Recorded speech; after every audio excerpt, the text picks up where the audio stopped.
Oh,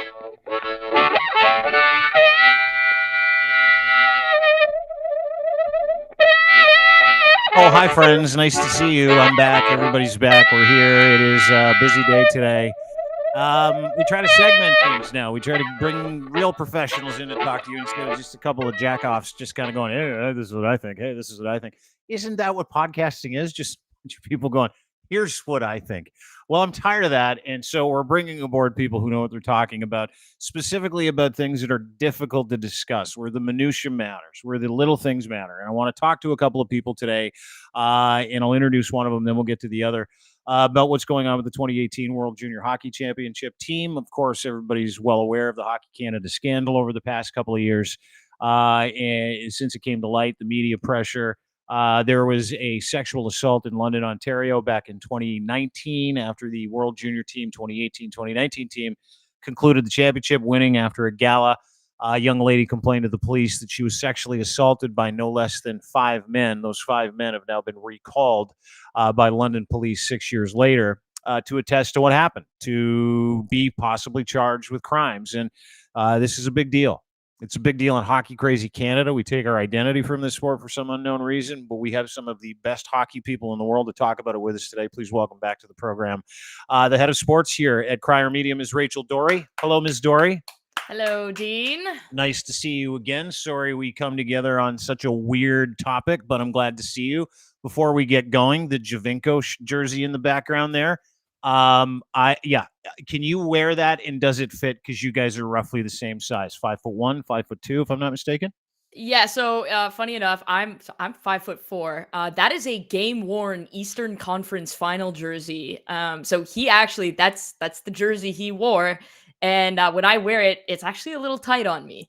So that's kind of interesting. He's definitely more muscular than I am, but Yeah. I'm a little taller than he is. So Yeah. he's a lot better at soccer than I am, though. Not anymore, maybe. Not anymore. I don't know if he's. I didn't know where he went. Like Javinko came here, was just this firehouse, and then he took off. That's all I know. Javinko was great for like 5-6 years, and then he won a championship. And see you later.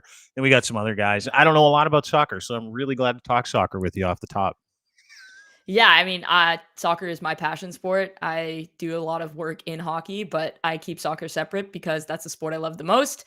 And it thankfully hasn't been ruined for me the way that hockey has. And I think part of what we're talking about today and what I talked on my podcast about today that comes out later tonight is sort of this situation that we're going to dive into. But I think having a conversation about hockey culture as a whole and sort of where we're at there. Yeah, no, I appreciate you being here. Obviously, not just as a very well-respected mathematician, video analyst in the sport. You've worked with a couple of NHL teams. You're very well respected when it comes to not just your opinion about the game, technical parts of the game, how to play the game, how to break down the game and analyze the game, but you're a strong female. And this has to do with the sexual assault of a woman by 5 players. We're all aware of hockey culture. You brought friends today too, which I'm really happy about. Please welcome to the program. This guy's been one of my favorite hockey guys for a long time. And when I found out he was a buddy of yours, I'm like, oh, can we have one of those too? Please welcome independent hockey analyst, Mr. Andrew Berkshire, ladies and gentlemen. Nice to see you, sir. How are you? Good.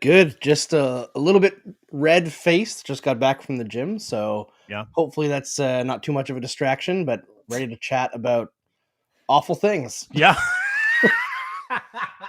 So it is, right? It kind of brings people together. Sometimes you need better people to help you understand it, and that's kind of what we do here on the podcast. If it's something that requires some understanding, some sensitivity, some expertise, sort of lifting the curtain on the things and the minutia that some people might not talk about when it comes to this. But everything is awful, and you are very close to the situation. Both of you guys are super involved in the back rooms of hockey when it comes to conversations. Before we get to it, and I want to ask you guys, and you can both kind of weigh in, something Locke and I talked about in the podcast yesterday.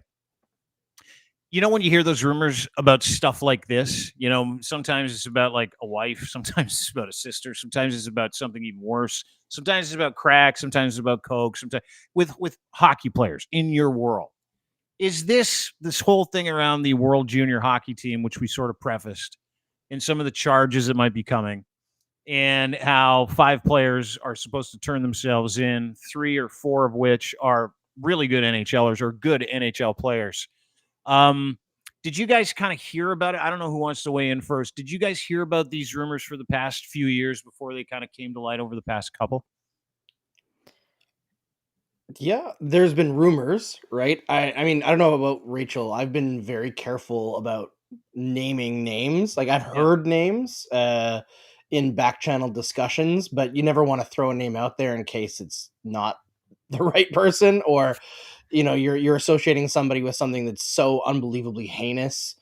So you got to be careful. But I would say several of the names that came out weren't a surprise. I think Alex Formenton is the least surprising after the Senators. Like he's a very good NHL player, and the Senators seem to have zero interest whatsoever in signing him when he was I think a restricted free agent. Am I right, they just Rachel? said nope, no, thank you. Yeah, so I think on the one hand, I'll give a little bit of credit to the Senators for making that choice. I know it was a self-serving choice and not wanting to be associated, but there's not enough hockey men in this sport that are willing to make that choice, unfortunately.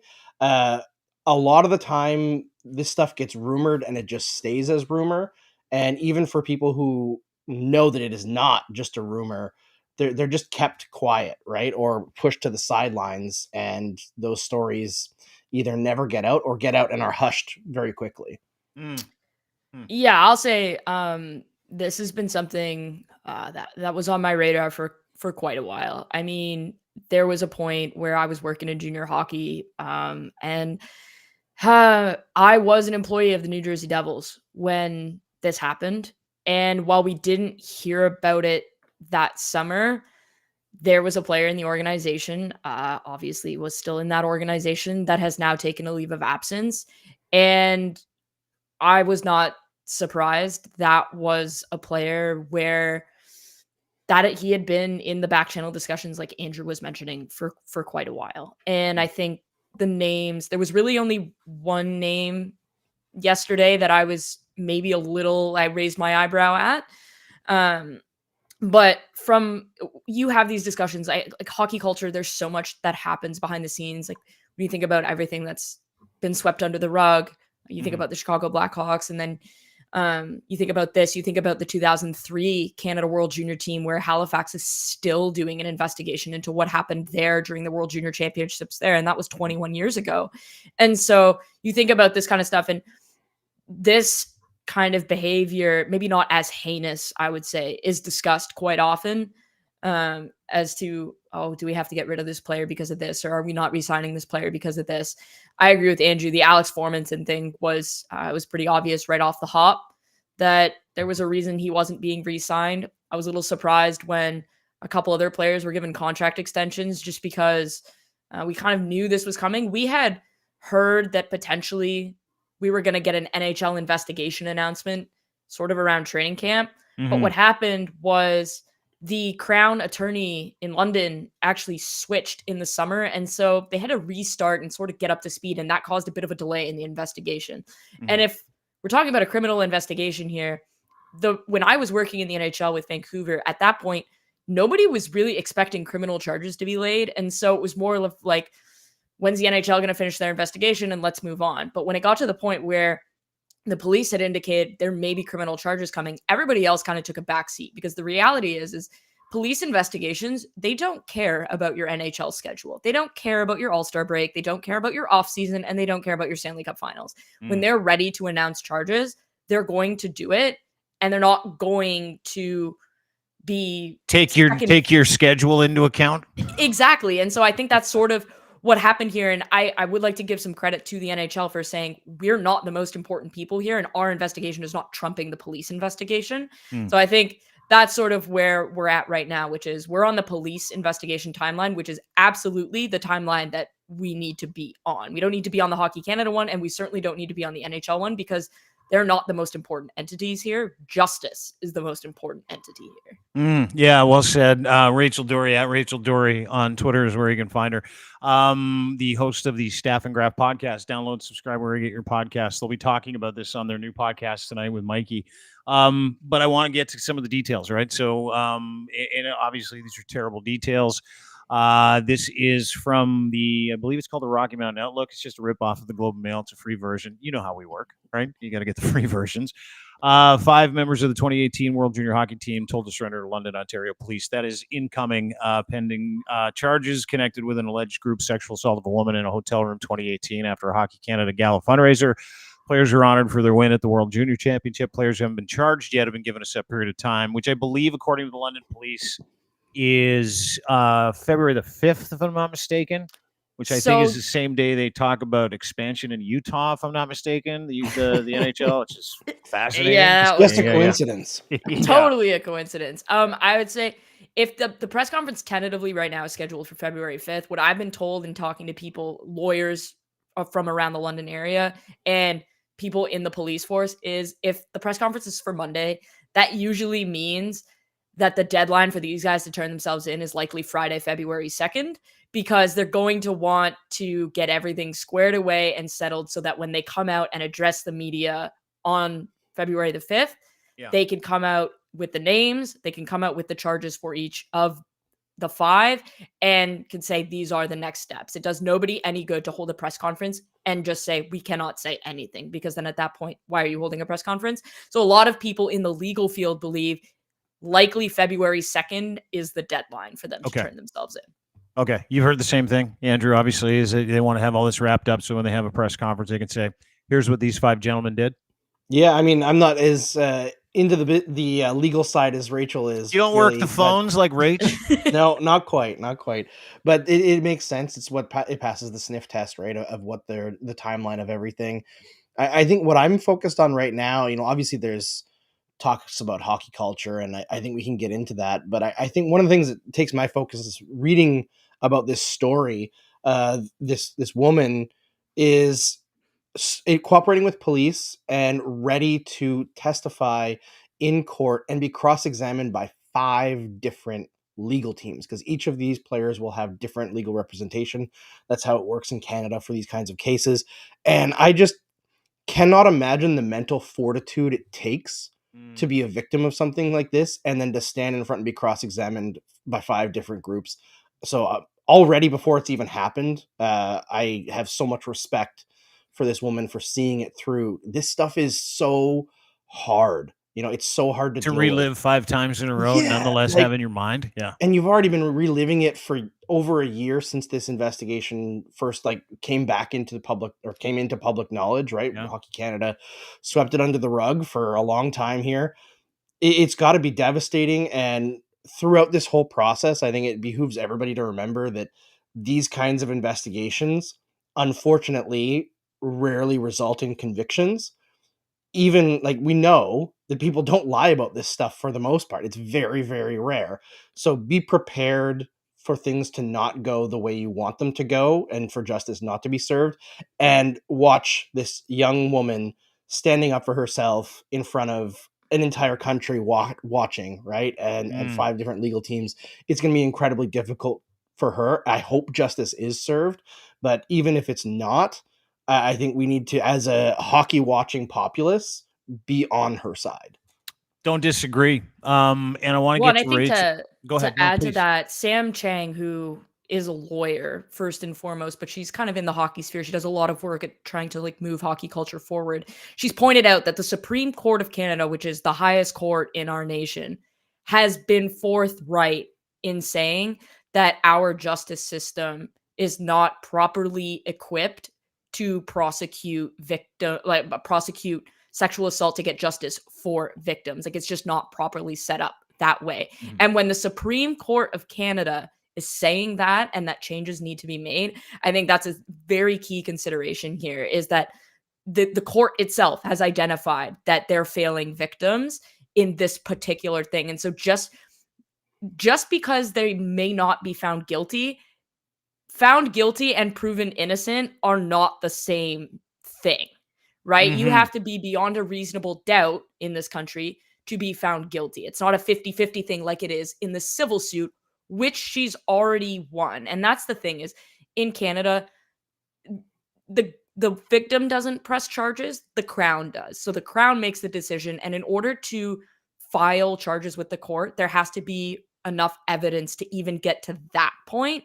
So the fact that we're already there tells me there's a greater than 50% chance that this happened, but it may not be beyond a reasonable doubt. And so just because they may or may not be found guilty, that doesn't mean that they're proven innocent either.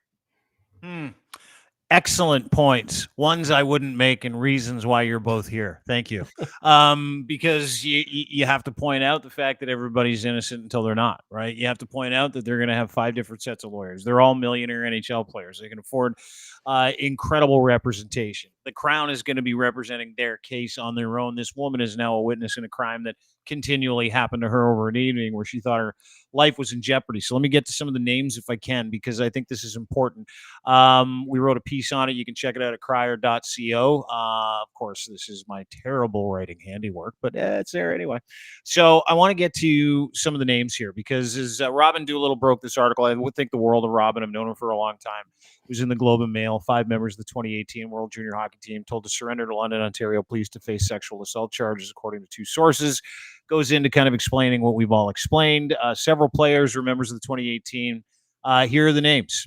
Michael McLeod and Cal Foote of the New Jersey Devils, Carter Hart of the Philadelphia Flyers, Dylan Dubé of the Calgary Flames, and former Ottawa Senators player, now plays in Switzerland, Alex Formenton, who you said not surprised. So obviously lots of stories. Danny Briere's press conference about Carter Hart was real simple. New Jersey Devils put out a couple of interesting things. Say, hey, Michael McLeod, Cal Foote have each requested to be granted indefinite leave of absence for the team. The club will have no further comment. Legalese, they can't say anything. Some teams had fun with it, saying that these are mental health issues, like in the case of Dylan Dubé, where you find out indeed it wasn't. Maybe he's having mental health issues as a result of this leave and what he knows he's done.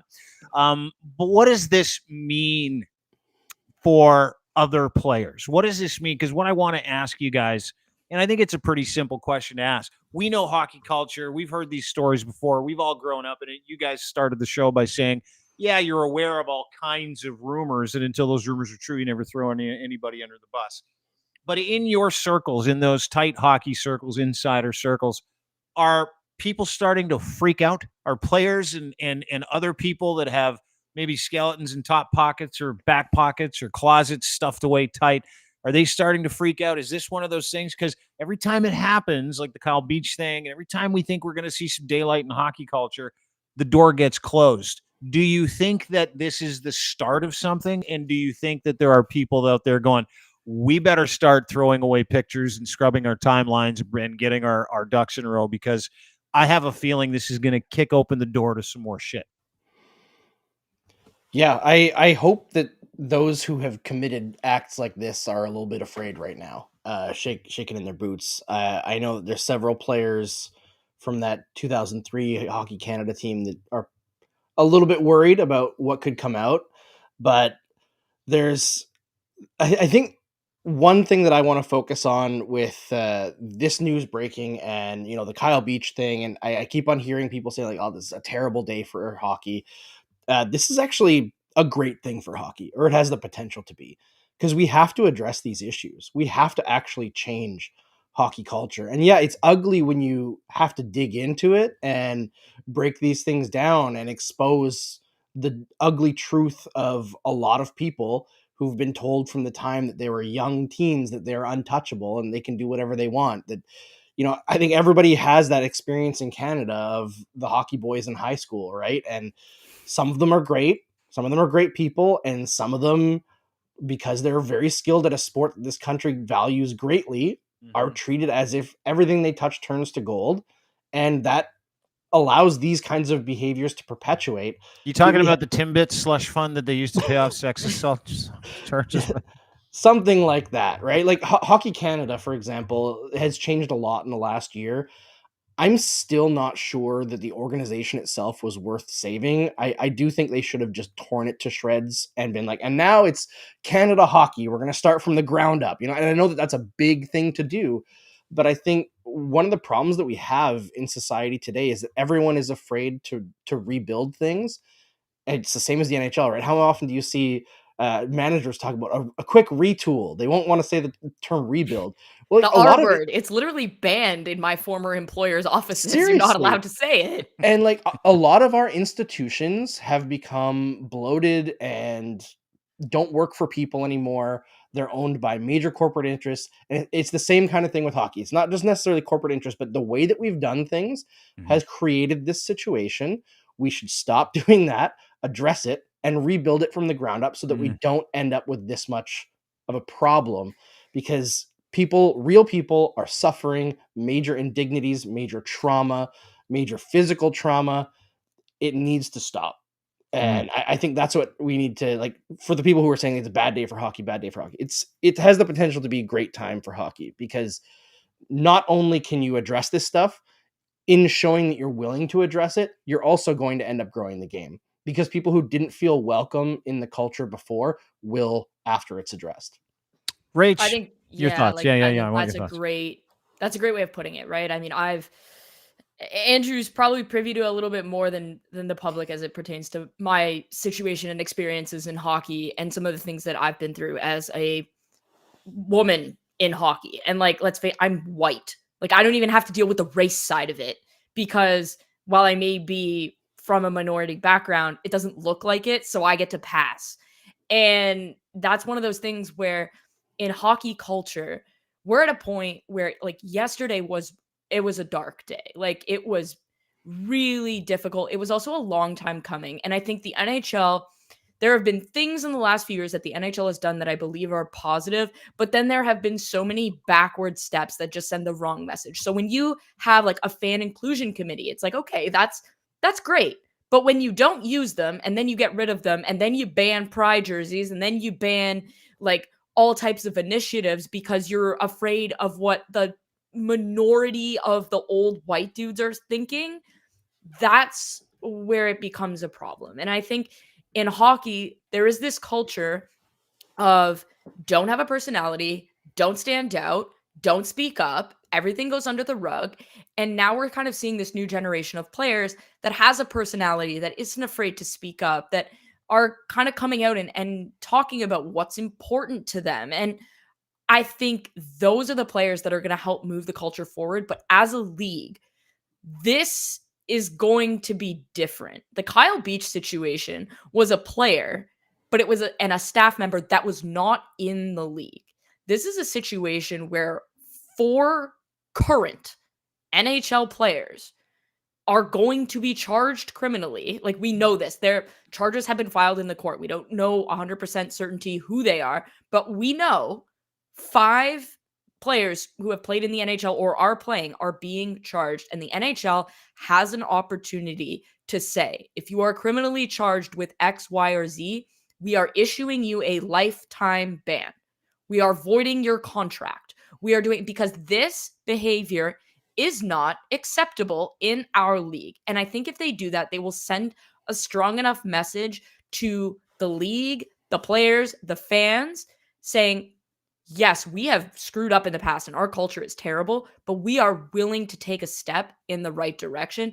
And quite frankly, I think anything less than a lifetime ban is totally unacceptable. You know, and we yammed about that, like what will happen, right? We talked about it in the podcast yesterday, because I try to look for comparatives when I look at situations like this, as weird as that is. I think a lot of people do, actually, where they're like, okay, you know, if these guys are guilty, if it's not alleged, if they're found guilty, we got Logan Mailloux on the sidelines who, you know, took pictures of a girl he was with, shared them with his friends. And I mean, that is assault. That is sexual abuse of someone without their knowledge. It's exactly what it is. And he's not in the league. And I don't know if he ever will be, because every time he does anything, he trends in the wrong direction, right? Like, it's just, you know, he is blackballed for life from the league. It's just how it feels. I don't know if that's the case or if that's the way it's going to end up. But you think about how much more egregious this sex assault, confinement, rape charges this is to that. And you think about the stance the NHL took with him. To your point, here's a question. I don't know if I agree with you. I think if you get caught raping somebody, stealing someone's innocence, sexually assaulting an individual, and on top of it, hiding it and running away from it for 6 years, and I don't even want to get into Hockey Canada's responsibility here, because you got to go after them too. But if you get caught doing that, and the NHL institutes a ban for life, how many more players are going to have to ban?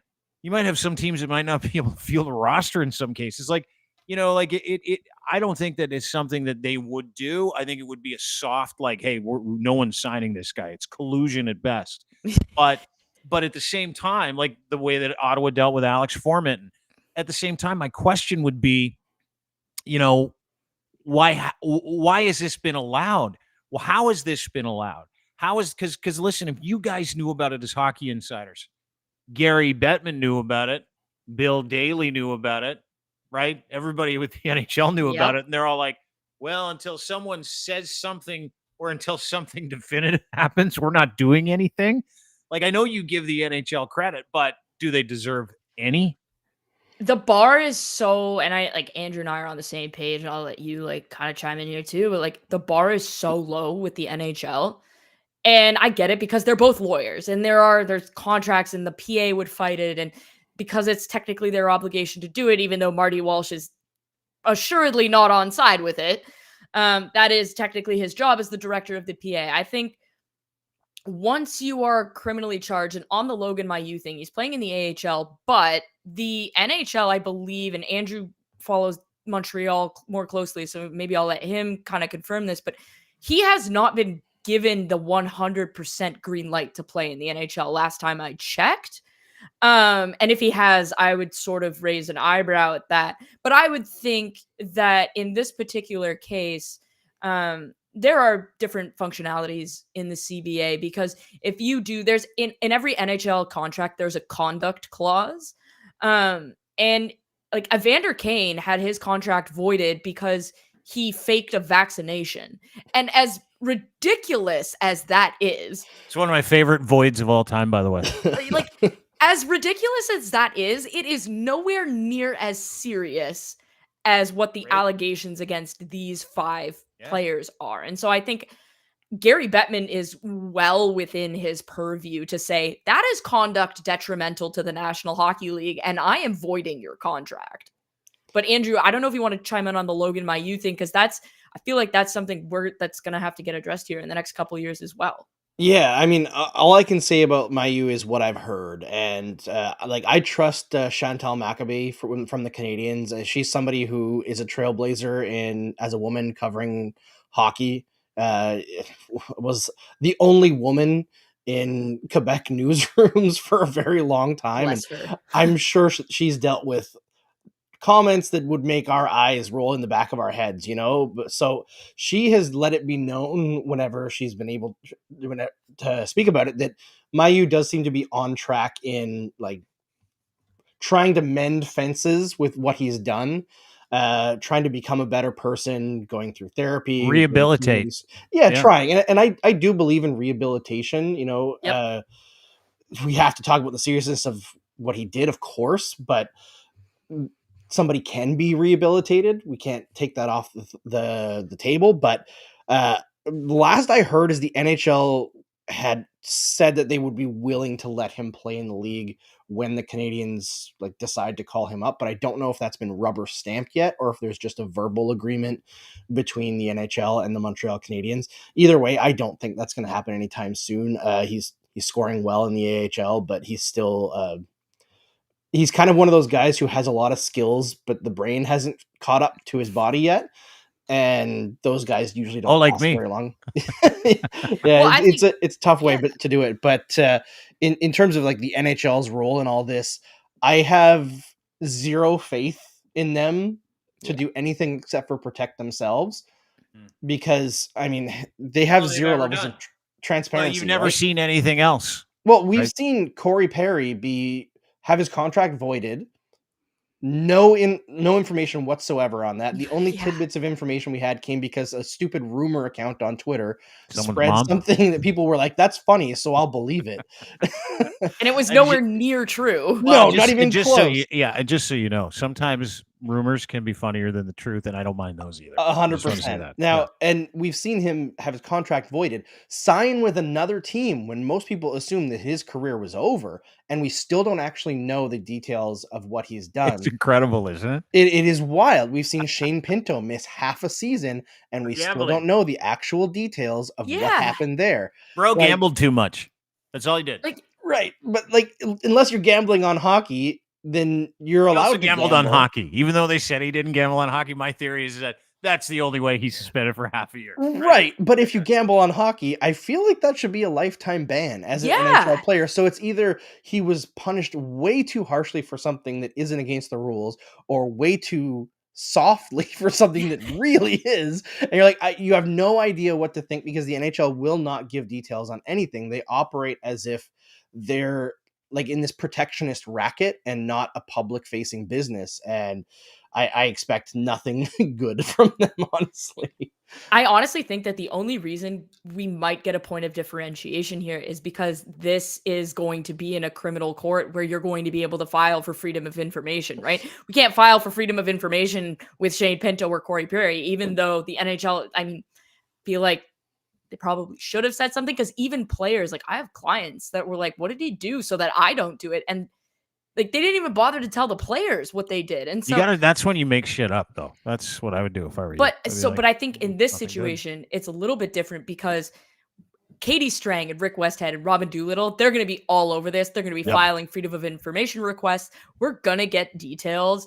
And the NHL is like, if some of the details come out and they're heinous, as I'm sure they're going to be, the NHL is really not going to have an option here, which is kind of why I'm glad that they're taking a back seat to the London police investigation, because let's be honest here, that police investigation wouldn't even have gotten reopened if it weren't for the reporting of Rick Westhead and then the pressure from the federal government. Mm-hmm. So the London police have some answering to do to begin with as well. I think Hockey Canada has answering to do. The London police have answering to do. There are quite a few people that have answering to do, and this is a situation where I think it's a little different because there is a freedom of information request that is going to be made for some of these details, and the NHL is going to have to answer for the fact that yes, they couldn't suspend these players because of the CBA, but now that details will presumably be out, Gary Bettman's basically going to be like, my hands are tied. I have to lifetime ban these guys because this is heinous and I can't have this in my league. It's a silly question, but is there not every team's got a morality clause in every contract for every player, which we understand, right? That's how they voided Corey Perry, Vander Kane. Still the greatest void of all time. I love it. Do you have vaccinated? Totally. Here's my thing. And they're like, yeah, you made this on your computer. It's like the Benchwarmers thing. Like, I'm 12. It's on lined paper. Yeah, with a crayon. He taped it to make it look like it got Mac tacked and everything. No, that's plastic. It's all good. That's legit. There's a hologram I got from a Sugar Crisp box. Anyway, it doesn't matter. But as far as voiding, do they not have a policy? Because I don't know. Do they not have a policy in place for stuff like this? Yeah, there is a morality there. It's called the conduct clause. And well, what is boy, it how do they not use it as often as they should? Let's just say that. This is true. Wow. But the thing is the PA always fights that. And I think we're in a situation right now where this is out of the control of both the NHL and the PA. And I'm not 100% sure, and I'm going to have to go back and read the CBA. Wow, as if I have nothing else better to do. It's Thursday. You got a whole Friday in front of you to read the CBA. Something in there that says that if a player is charged criminally, the commissioner can suspend them immediately. Because I remember when Slava Voinov got charged, basically Gary Bettman was like, and you're out. That's it. We're done here.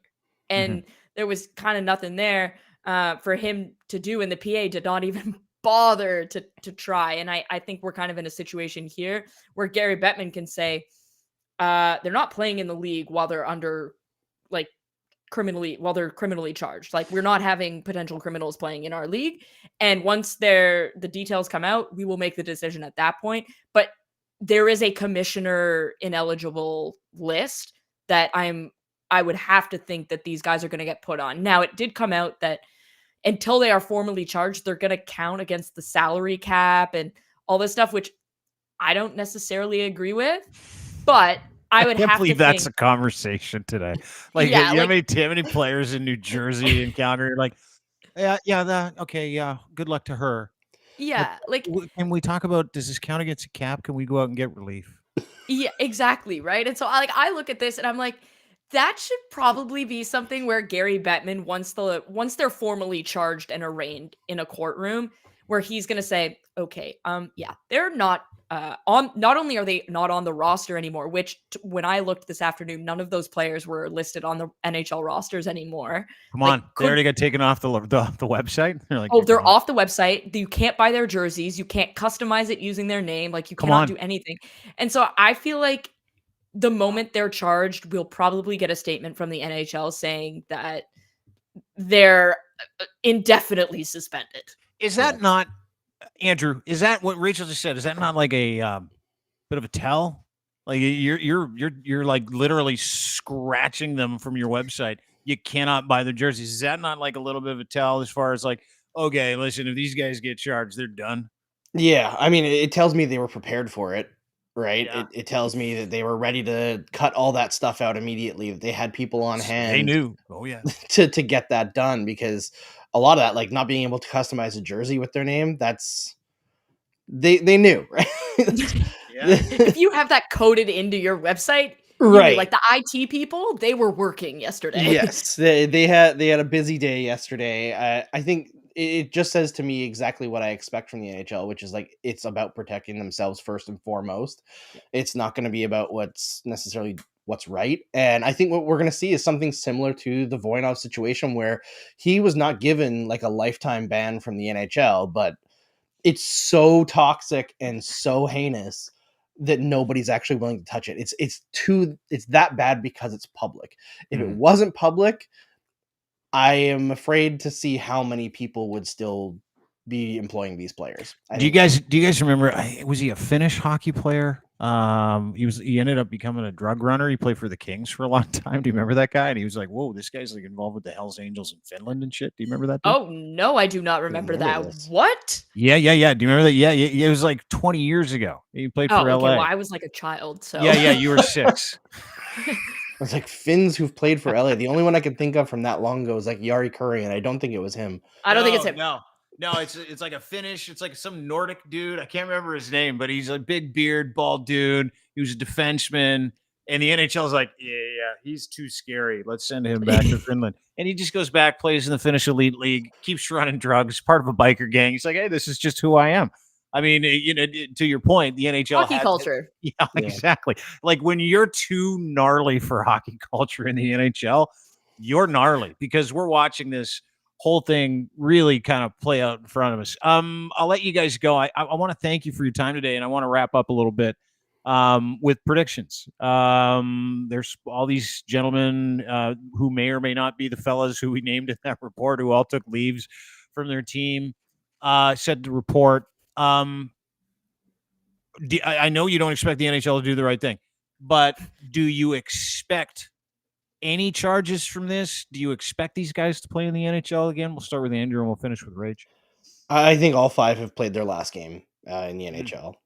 There may be opportunities in the KHL, like there was for Slava Voynov, if they end up not going to prison, but this is too public. People are too aware of it. The fact that there were multiple hearings in front of the House of Commons about this issue, it's too big and too bad now that it's public for the NHL to ignore. I think they're done.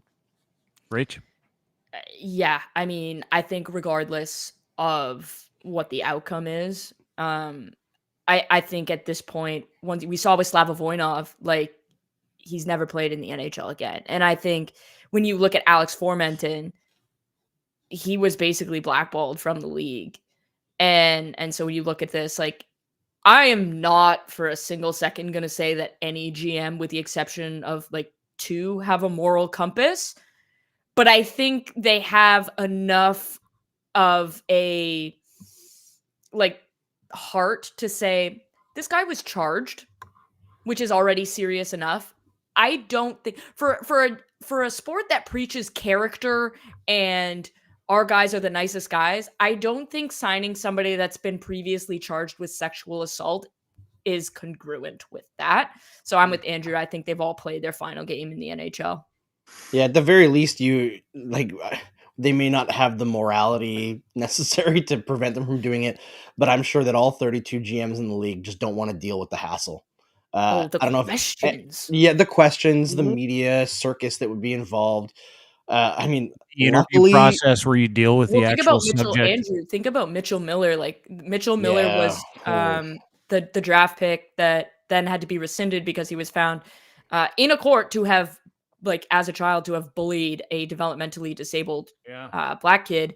And then he went through and did or didn't do all this stuff, and the Boston Bruins signed him, and within 2 days had to basically say, we're not kidding. We were kidding. We were not actually doing that because there was lash. And that is the bullying and the racism associated with that was absolutely horrendous. Yeah. Mitchell Miller was also 13 when he did that, and we weren't even willing to accept that. So I can't imagine a scenario where we're willing to accept adults who were representing their nation who conducted themselves in a far more heinous crime, potentially going down that path. I mean, I look at the Mitchell Miller response and the Logan Mailloux thing, and I think that's probably a situation where GMs are smart enough to say, I don't think I'm going to bark down. Yeah, it's encouraging. If you look at those responses, you hope you get a similar, leveraged response, with this one, which is just a crying shame. I mean, young men that are protected and entitled that are, and it's that hockey culture starts young, right? It really, really does. And I hope that a lot of parents pay attention to this stuff. And I hope that a lot of dads, hockey dads, have enough respect for the hockey moms to teach their young men about the protection and the provision of women, about how to treat women, how to treat you as a child, because really it's that culture of disrespect, right? To disrespect a woman, to take advantage of her, like those, it's alleged those 5 men have at least 5 that they could get information on. I think that's the really sad part for me is that, the lack of education. There's an old saying that educate your young man, because it's a lot easier to educate a young man than it is to re-educate an old man. A lot of us that don't get the education have to go back and double back and get it. And sometimes the education comes in these forms, and you're going to watch 4, 5 promising young hockey players, 4, rostered NHL players might never, ever, ever play in the league again. So, and not only that, I mean, and that's the least of the issues. You got a woman who is, courageous enough to be able to go through 5 different depositions, 5 different cross-examinations, to Andrew Berkshire's point, to be able to stand up against hockey culture, bro culture, rape, sexual assault. And Rachel, last word, as a female, and you've been tight in this culture, you try to work in this world that has long disrespected women. Do you have any hope after seeing what's going on here today? Honestly, no. It's and that's such an indictment of where we are. I think I'm kind of with Andrew on this one. Let's face it, I have my own case I'm fighting, and it's nowhere near as serious as what this young woman is going through. But to just get the NHL to take it seriously is like a chore. And they're the leading hockey culture ombudsman, and unfortunately they just don't do a very good job. And so I mean, it's basically the reason that I don't want to work for an NHL team anymore. And it's not that I haven't had conversations with teams or anything like that. It's just I don't want to put myself in a position where it's so compromising to my mental health and who I am as a person.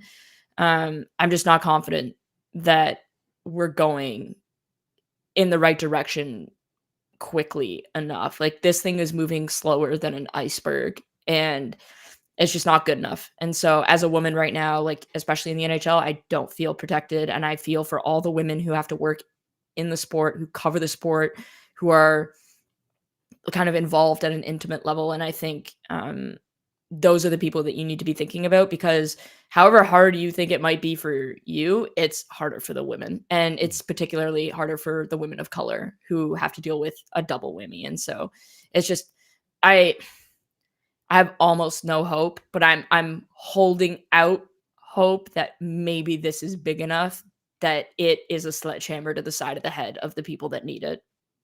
Good. Well, Rachel, listen, if there's something that sits above your hockey knowledge and your science brain, it's your character and your ability to stand up for what's right. I'm really grateful to have you on the show, and it's awesome to have you here. Andrew Berkshire, independent hockey analyst. Dude, I've been a fan of yours for a really long time. Your writing, I think you're one of the best hockey guys in the world. So the fact that I got to have you on the show today means a lot to me. Where can we find you and your work right now? And tell us where the easiest place to get a hold of you if you want to consume Andrew Berkshire hockey stuff. I have really creative usernames on all social media. It's just first name, last name, no spaces, dots, or anything. It's just, I've always been an artist when it comes to naming things. So. No, you just got on those apps early. That's the problem. I got on late, which is why I don't have my name. So you're just one of those keeners. Andrew Berkshire everywhere, right? There you go. All right. Listen, guys, thank you both. Absolute pleasure to be educated by you guys today. And let's stay in touch and do this again and come back and talk about the Oilers when they win their 15th in a row. How's that sound? Sounds good. All right, guys. Okay, take care. Rachel Doerrie, Andrew Berkshire, two incredible hockey minds talking about a really tough subject. That's what happens when you get pros involved, right? Pros. Those are pros. Andrew Berkshire, give him a follow anywhere you get your fine social media, as well as at Rachel Doerrie, at Andrew Berkshire. And I'll tell you something about Rach. Maybe one of the toughest young people you've ever met in your life. It's just a world of courage. Everybody should be more like Rachel Doerrie, Andrew Berkshire. Thanks for watching. Thanks for listening. Don't forget, all is brought to you by our friends at Cantork, makers of the world's greatest rugged, hardworking torque wrenches, Canada's leading industrial tool experts, giving you the very best in sales, service, rentals, calibration, maintenance, and custom fabrication of industrial torque tools. Look at their new website.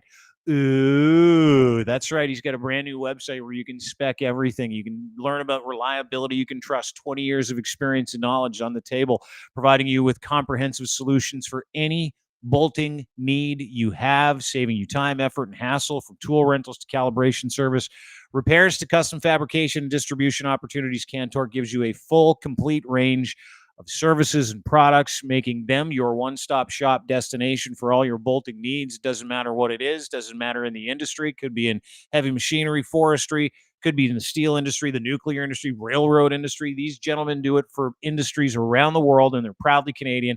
Manufactured, designed, everything here in this beautiful country of ours. Colin Livingston is a proud Canadian. Go to cantork.com today. Check out their podcast, Talking Torque, anywhere you get your fine podcasts as well. And look for Colin through our socials. Give him a visit, cantork.com as well. Brought to you by our friends at Gitch. Luxury branded underwear, boxer briefs with a pouch in the front. You will love these things. They have underwear. They have free underwear.